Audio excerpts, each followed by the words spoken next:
मुस्लिम विवाह और तलाक कानून को लेकर चल रही जंग। मुख्यमंत्री हेमंत बिस्वा शर्मा भी गुस्से में आए नजर। जब तक मैं जिंदा हूं, राज्य में बाल विवाह नहीं होने दूंगा। मुस्लिम बेटियों को बर्बाद करने की दुकान नहीं खोलने दूंगा। असम में मुस्लिम विवाह और तलाक कानून के निरस्त होने के बाद राजनीतिक घमासान शुरू हो गया है।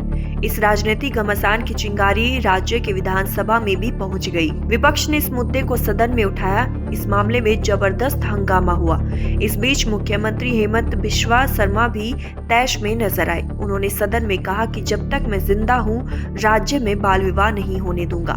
हेमंत ने कहा कि कुछ लोगों ने मुस्लिम बेटियों को बर्बाद करने और उनका शोषण करने की दुकान खोल रखी है, लेकिन अब ऐसा नहीं होगा।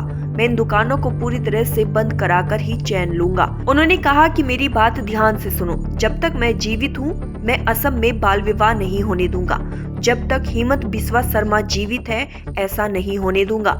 मैं आपको राजनीतिक रूप से चुनौती देता हूं कि मैं इस दुकान को 2026 से पहले बंद कर दूंगा। बता दें कि असम सरकार ने राज्य में मुस्लिम विवाह और तलाक पंजीकरण अधिनियम 1935 को निरस्त कर दिया है। इस अधिनियम में मुस्लिम विवाह और तलाक के स्वैच्छिक पंजीकरण का प्रावधान था और सरकार को एक मुस्लिम व्यक्ति को ऐसे पंजीकरण के लिए आवेदन पर मुस्लिम विवाह और तलाक को पंजीकृत करने के लिए अधिकृत करने वाला लाइसेंस प्रदान करना होता था। सरकार के इस कदम के बाद कहा जा रहा है कि वह जल्द ही यूसीसी के लिए भी कदम उठा सकती है। असम सरकार के द्वारा निरस्त किए गए कानून के तहत मुस्लिम विवाह और तलाक को पंजीकृत करना संभव नहीं होगा।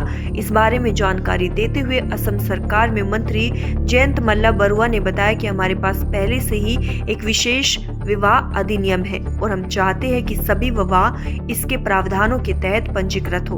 उन्होंने कहा कि असम में वर्तमान में 94 अधिकृत व्यक्ति है जो मुस्लिम विवाह और तलाक का पंजीकरण कर सकते हैं, लेकिन कैबिनेट के फैसले के साथ जो जिला अधिकारियों द्वारा इसके लिए निर्देश जारी करने के बाद उनका अधिकार समाप्त कर दिया जाएगा।